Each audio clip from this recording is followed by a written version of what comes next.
Hey guys, Darkovika here. Happy Friday the 13th. So I decided to do for Friday the 13th, I thought I'd tell some scary stories that actually happened to me growing up and like throughout my life. And I've got quite a few, but I thought I'd start tame. So just so you guys know, I have a brother who's 13 years older than me. This is going to be very podcast style, by the way. This is not scripted. I have like note cards with what stories I want to tell so I don't forget. That's basically it. But this is going to be very podcast style, just talking, gameplay in the background. So anyways, back to my story. I have a brother, and he is 13 years older than me, and his name is Tony. And when I was a little girl, Tony would hide himself in my closet. And he had this claw glove, and I think it's Freddy or it's Friday the 13th or something, or Nightmare on Elm Street. I think it's Nightmare on Elm Street with the guy with the claw glove, or the fingers with the knives on the ends. He would hide in my closet, and I would see that claw stretching out from beyond the doorway, and I would hear him go louder and louder, and I would get so scared, and I would go running out of my room screaming for my mom, and of course she would get mad at him. So that's what I grew up with, was an older brother who's 13 years older than me, just constantly like scaring me and trying to freak me out, and like he would watch scary movies when I was around. I remember for Halloween, he and his friends would decorate the garage. I don't remember the house very well because I was very, very little. But they would decorate the garage, they would decorate the walkway, and people would go walk up the walkway, and they would have these giant trash bags set up on either side of the pathway. And as they walked up, my brother and his friends would jump out and scare them. So they were really big on horror and jump scares and stuff like that. And I think that's partially why I love horror so much, is because my brother scared me when I was a little girl. You'd think it would be the opposite effect, but it actually was not. So that was, that was like, obviously that's not spooky. That's just my brother scaring me as a little girl.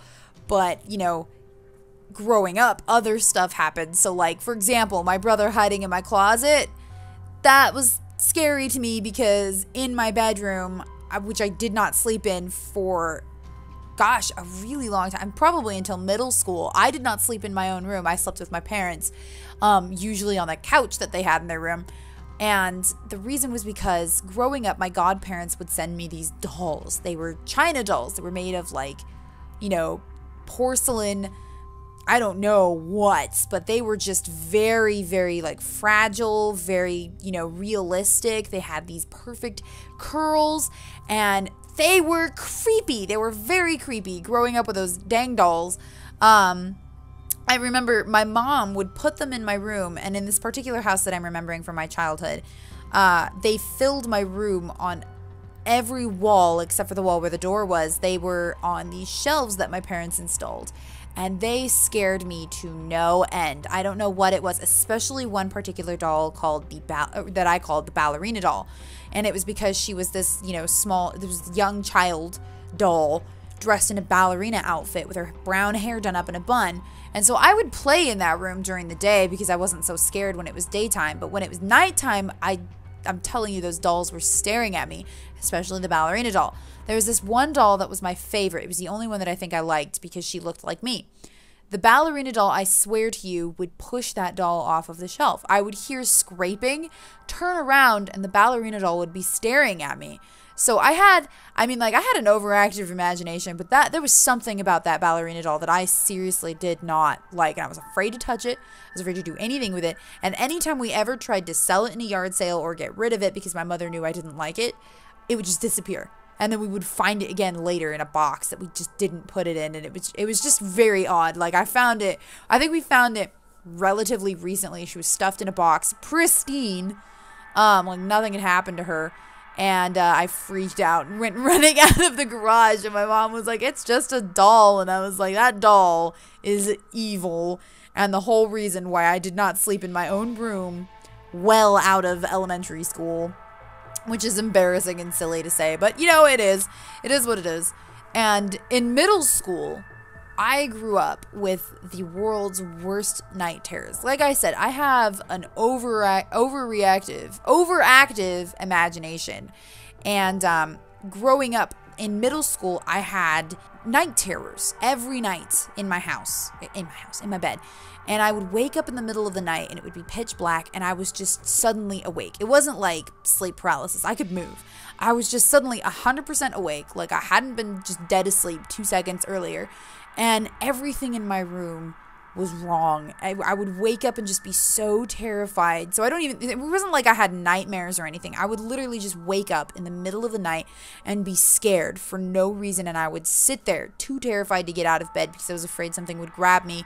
And this is middle school, by the way. So this is also embarrassing for me to admit, but it happened so often. And I had this one friend who I had on speed dial number 2, I remember, because I dialed it so many times.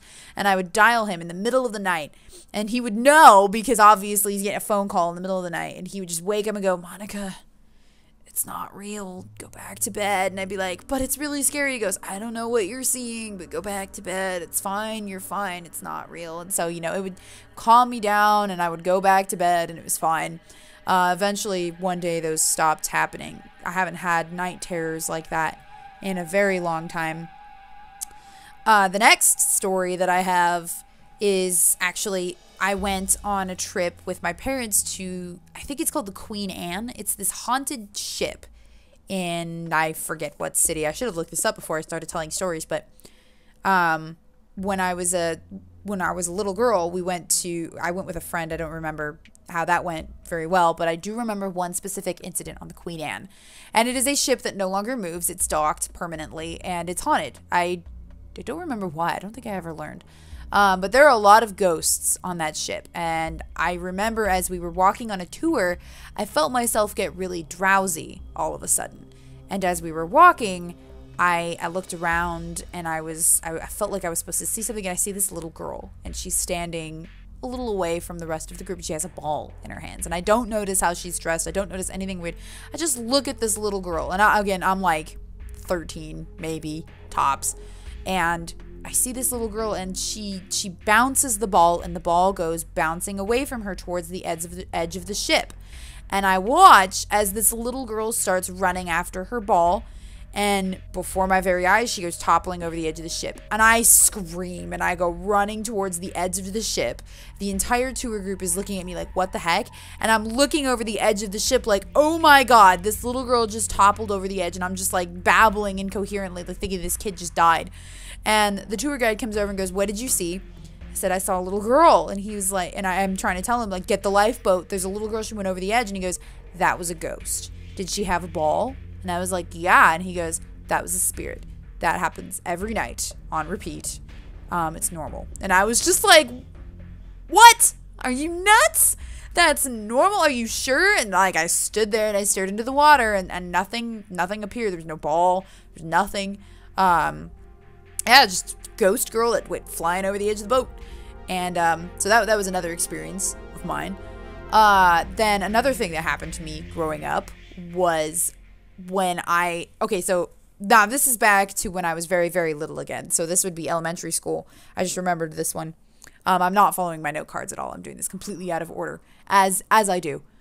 When I was little, there was this one house on the street, and it was this big house, 2 stories. And I remember it had a tree in the front. It looked like a very nice house, but in the windows there was never any furniture except for one table that sat in front of the window. And there was never anything else. There was sometimes a car in the driveway, like people visiting or something, but there was no furniture. The windows had no curtains or blinds, and it was just dark all the time. There's never anybody that you could see inside, even when there were cars in the driveway. Now, every Halloween, there would be one light in the front window at the front of the house on the first floor. There would be one light on, and it would be a little lamp on that tiny table, and there would be a bowl of candy. And kids would stand outside of the fence of the house, and they would be daring each other to go ring the doorbell to see if someone would come and answer the door, but no one ever did. And I remember walking with my brother, who again is 13 years older than me. So imagine, like 16, 17-year-old, actually by this time he was probably 19, having to walk me on Halloween to go trick-or-treating. Instead of being at home or going to a party with his friends. And so we come up on this house, and there's a bunch of boys older than me standing outside the house trying to dare each other to go ring the doorbell. And my brother leans over and says, I'll give you $5 if you go ring that doorbell. And I was like, sold. And so I took off, you know, in my like pink tutu down the walkway, walked up to the door, rang the doorbell, and like turned around, and the boys were all just staring at me like I was about to get snatched by some kind of vampire or something. And so, you know, for extra credit, I like knocked on the door, I peeked in the window, and just turned around, shrugged, and came back to my brother, held my hand out, and was like, "Where's my money?" And he gave me $5. Of course, I was actually kind of scared, but you know, when you're 6, you don't really care. So the next thing that I have, I'm much older in this story. I don't remember. I think the house is the Whalen house or something. I could be saying that wrong. It's in like San Jose. See, I didn't do any research. I should have done research. I hit record and just started talking. 10 out of 10. Yeah, I went to, I think it was San Jose, and there was a house there that has 2 stories and stairs, and there was like 8 fires there. I think I'm over exaggerating. It was like 3 fires. And the wife was held at gunpoint on, I think the second from the top stair. She was held at gunpoint. That's important because supposedly if you stand on that stair, you'll suddenly feel terror because she was held at gunpoint. I think it was called the Whalen house. And there was all of the rooms were glassed off. And so, you know, they were glassed off on the 2nd floor, so you could peer in through the glass and see the room as it would have looked like. And there were all these portraits of the family members who didn't exist anymore because they just had this horrible run of bad luck. I think all of them died. Brutal deaths. And on the bottom floor, they had other rooms roped off by those velvet rope things that you sometimes see at movies. Excuse me. And while I was there, I remember walking up the stairs and thinking, oh man, am I going to get scared on the second from the top step? I didn't. I was like, fine, whatever. It was a totally normal day, kind of overcast, not windy. It was, and so I walked up to the top stair, and I'm on the 2nd floor. And now there are other people up there with me, and I'm kind of like walking around like, let something spooky happen. I want something spooky. I'm thinking I'm like 15 at this point. Nah, maybe 13. I was relatively young, but still older. And I'm standing on that 2nd floor, like kind of bored out of my mind and just kind of like, I want something to happen, right? And the last person up there, she's kind of lingering, like I can see it on her face. She's like hoping something that will happen too. And so she finally walks downstairs and she's like, whatever. So I watch her walk downstairs, and then now that I'm alone, I'm kind of like, okay, maybe I can like talk to myself or talk to the spirits, you know, being a 13-year-old girl. And I'm standing up there and I'm like, Mr. Whalen, assuming that I have the name right. I was like, Mr. Whalen, do something for me. Move the fishbowl, because there was like a fishbowl in the room that I couldn't touch because it was you know, closed off by glass or plastic or whatever it was. I'm like, move the bowl. Move it. Move the bowl. And I'm like wiggling my fingers like a dork. And nothing's happening. And I look up at the portrait and I'm just like, oh, you know, I want to see something. Like, show me something cool. And I look back at in the room and I'm like ready to leave. And all of a sudden, there is a flash of light behind me, and it's moving. It's like somebody who took a picture with their camera while running past me. Now, directly behind me, there is a staircase heading it's like a relatively steep staircase heading down to the 1st floor. And I whirl around, and there's nothing there. And I turn back around, really confused, and very rapidly, I tried to remember how many times later, and I think it was about 7. I think it was 7. It was either 7 or 13. Which you would think is a big difference, but it was either 7 because lucky number 7 or 13, which was unlucky number 13. I'm trying to remember which one it was, and it was a very long time ago, and I have a pretty shoddy memory as it is, but a great number of times the light flashed past me, like someone running past me with a camera, but over and over and over in the same direction. And I'm just really stunned, and I'm watching this happen to me like, what? I can't react. It's just happening. And then I'm standing there and I turn to look at the portrait of Mr. Whalen, and it feels like he's looking at me. I can't remember if he actually was. I could have just been spooking myself because by now the hair's standing up on my arms. And I was like, okay, I'm done. And I turned around and ran down the stairs as fast as I could. Like, okay, I regret asking. And I reached the bottom stairs, and the dude standing at the front door is just kind of like looking around confused, like, oh, something's happening. And all of the little velvet fences on the first floor were swinging wildly, like someone had rushed past them. And I was like, I'm out, I'm sorry, thank you, I'm sorry, thank you. And I just ran out the front door, and my mom was like, what happened? And I was like, I saw it, ghosties happened, ghosty goos. They came to me. I saw the ghosty goos. So that was that story in San Jose. Spooky things happened to me there. Now, I saved my best stories for last. A couple of years ago, and by a couple I actually mean probably like 8 years ago, while I was in high school, I was living in this one particular house. And in this house, originally before, so this is important, originally before us, there was a family living there. They had 3 kids, I believe. 2 of them had mental disabilities, and the husband was cheating on his wife with her best friend, and she found out. And instead of confronting him about it, she decided to try and rekindle their marriage by getting pregnant again. So she, announced that she was pregnant, and the pregnancy went along. He continued cheating on her. And she ended up going to the hospital and giving birth to the child. And during childbirth, both she and the baby died at the hospital. It was very tragic. We did not find out about this until much, much, much later, after we moved in from a neighbor. And, all right, so that's important. Obviously, we didn't know this moving in, but we didn't find out until later. So the first night that we have this house, it's ours. We have no furniture. Well, we have like sparse furniture in the house. Like we just started moving things. And I remember me and my niece, who I refer to intermittently as my sister because she's basically my sister. I grew up with her. Me and my sister Mariah, we decided to stay there the first night without my parents because, oh, spooky, you were to stay there the first night by ourselves. Just like that. And so, we set up in the living room. We're like, the den. We set up, well, what we call the den, which I've found out other people refer to as the living room. It was the family room, basically, not the entrance room. And we set up there's no working TV or anything, but the plugs are working, the electricity's working, we have lights. I remember I had my PSP and I had my game, which I think was called Wise or YS or something. I don't remember which one. It was blue. Cover was blue. And I remember playing it and being really bad at it. It was a really hard game. And I was sitting there just like listening to music. Finally, I turned it off and I was like, whatever. I said, Mariah, let's play the Ouija board. I can hear so many people going, oh my God, you didn't. Yes, I did. I'm sorry.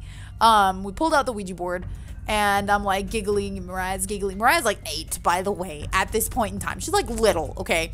I'm like 13, 14. She's like 8. So I decide, all right, we're going to play, or I'm probably like 16 if she's 8, but whatever. You get my point. It's not that important. We pull out the Ouija board. We put our fingers on it and we're like, is there any spirits here? We're going to be spooky.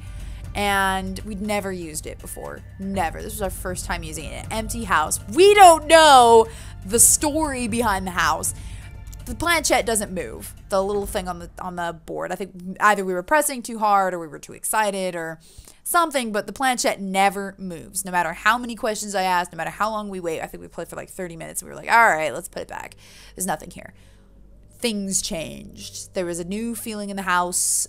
The house was just different. It was a very, very different feeling. We didn't really notice it right away, but suddenly we were uncomfortable. Like over time, as the minutes passed, we were uncomfortable.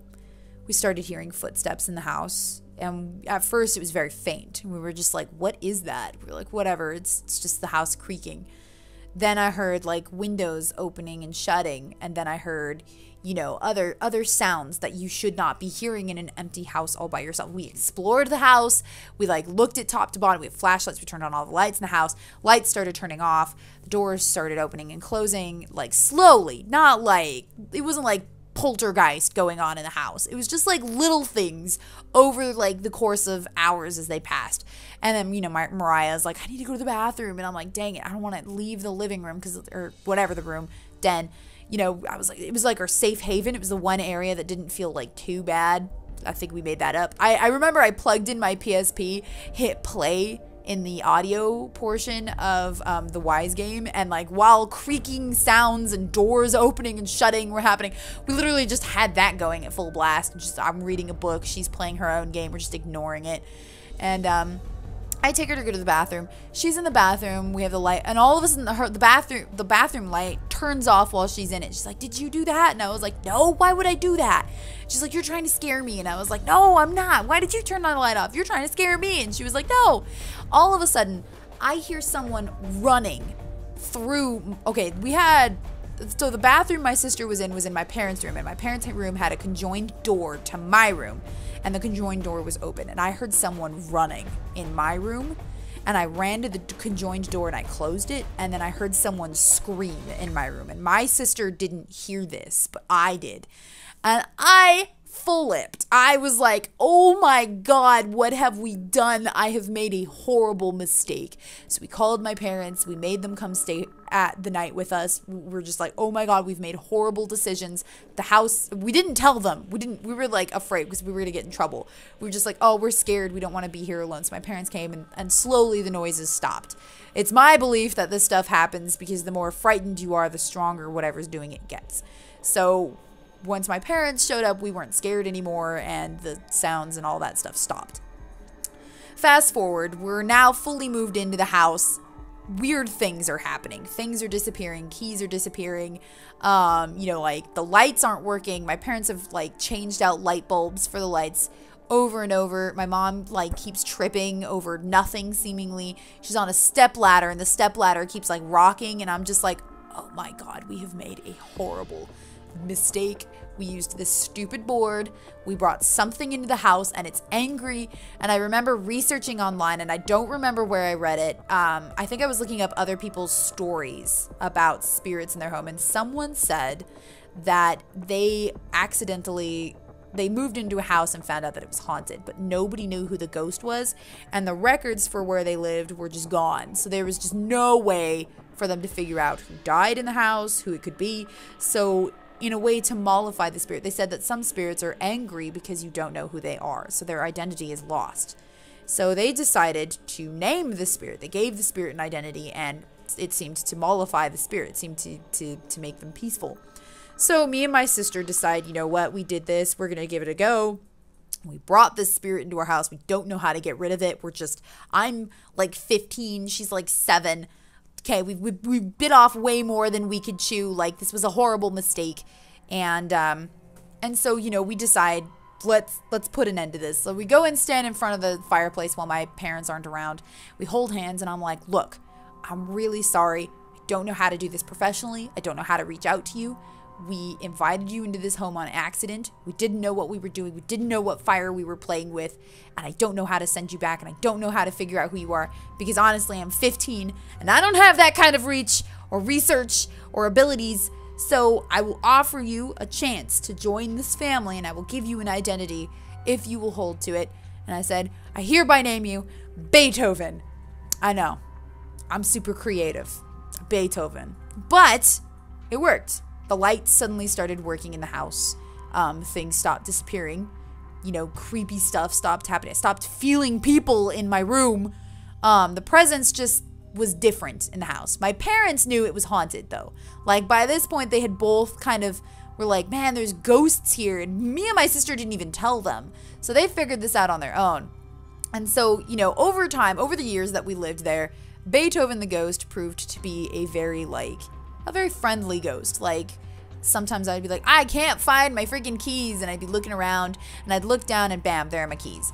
And it was just sort of like, oh, okay, cool, thanks, Beethoven. Like, we used to talk to Beethoven all the time. Eventually, we told my parents that we, named the ghost Beethoven and the Ouija board. They were mad, but, they were over it because it happened so long ago, and the ghost wasn't bad anymore. So we all would talk to Beethoven all the time. Be like, hey, Beethoven, let me know if anything's going on in the house or something like that. It was just, Beethoven was part of the family.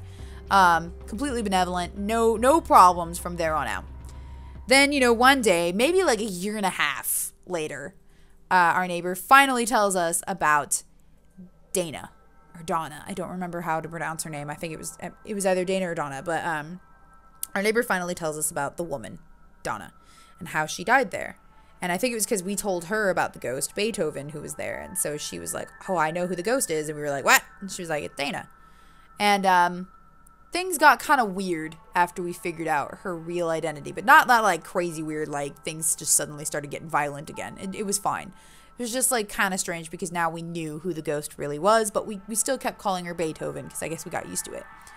One Halloween, I'm emboldened by being with my friends. I'm a high school idiot. We pull out the Ouija board again. I know what you're thinking.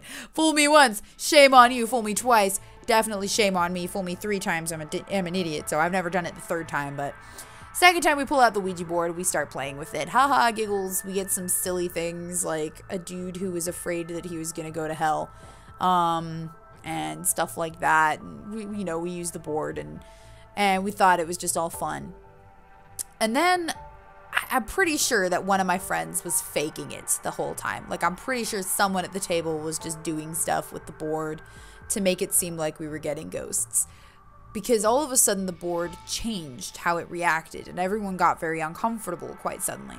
And I said, who's there? And I had never told my friends about Dana. I had always talked about Beethoven the spirit. If I told them, sometimes I forgot because we were so used to having Beethoven in the house. So I never really explained to my friends how Beethoven existed and the story behind Beethoven and blah, blah, blah. So we're sitting there and very shakily, very rickety, the planchette spells out D-H-A-N-A. And my friend looks at me and says, Monica, you're pale. Because I had apparently turned pale. The blood drained out of my face. And my mom's standing there watching it. She's like, what happened? And I said, Mom, it's spelled Donna. And my mom looks like she's about to faint. She's just like, what? And my friends were like, what? And I was like, I don't know, guys. I don't know if we should keep talking to it. And they were like, no. If this is legit, we should do it. And I was like, okay. So we continue talking with Donna. And Donna is upset. She's angry. As we're sitting there talking with the spirit, my friends, I'm not talking anymore. Like, I'm uncomfortable. And my friends are like, how did you die? And it spells out birth. And I was like, oh boy. And my friends are looking at me for like confirmation. And I'm like, yeah, that's correct. And they were like, oh my God. And so we keep going. And eventually my sister drops out because she's just like, I don't want to do this anymore. So she leaves. And Donna, basically, we were like, okay, well, how do you feel right now? And she says, angry. And we were like, why are you angry? And she said, cheat. And it was just like one thing after another. And I'd never told any of those friends there about this story. And I was just like, oh my God, guys, we need to stop. This is bad. I don't like this. And they were like, no, we got to keep going. Peer pressure. So we kept going. And eventually, like, she started saying things along the lines of she wanted to come out of the board, obviously not in as many words because spelling that out, it takes a long time. It was like very broken English. She wanted to come out, she wanted to find her boyfriend, and she wanted to take revenge on him. She didn't say exactly how, but I'm pretty sure it wasn't pleasant. And it just kept getting worse the longer we went. And finally, it started doing that thing where it does circles in the center of the board. And the second I saw it doing that, I said, nope. I moved it over to goodbye, and I said goodbye, and I picked up the planchette, and I removed it far away from the board, put the board away, and I was like, we're done. And my friends were like, what? What's wrong? And I was like, nope, we are done. And it was a very long time before I ever felt really comfortable in the house again. And we found out later, we moved out of the house, and our neighbor called us after we left that house behind. She calls us and she says, guys, you will not believe what's going on right now. And we're like, what? And she sends us a video, and there's a priest at the house, and he's blessing the house, and the family's standing outside. And I was just like, oh my God, I have made some bad decisions in my life, but I'm pretty sure those 2 nights are the worst decisions I ever made in my life. So they had someone come out and exorcise the house, and we didn't tell them because honestly, since that Halloween night, we didn't really hear from Beethoven ever again. So for like a good year, it just felt like she was gone. Like, I felt uncomfortable for a while, but like after some time passed, she was gone. Like, it felt like she was gone. Like, she just didn't want to be around us anymore. And then when we left, I guess she got upset because the new family didn't know who she was. So, I mean, you know, there are my story. Those are my stories. Those are basically me growing up and all of the really creepy things that I dealt with in my childhood. So, if you guys have some scary stories to share for this Friday the 13th in October, please feel free to post them in the comment section below because, hey, I still love horror and I still love scary things. So, I will see you guys in the next video. Thank you so much for hanging out with me this lovely Friday the 13th. Stay safe. I do not recommend using a Ouija board because I have never had good experiences with it. Bad times, only bad times, you know, Beethoven the Ghost. And I'll see you guys next time. Thank you so much for watching. Bye.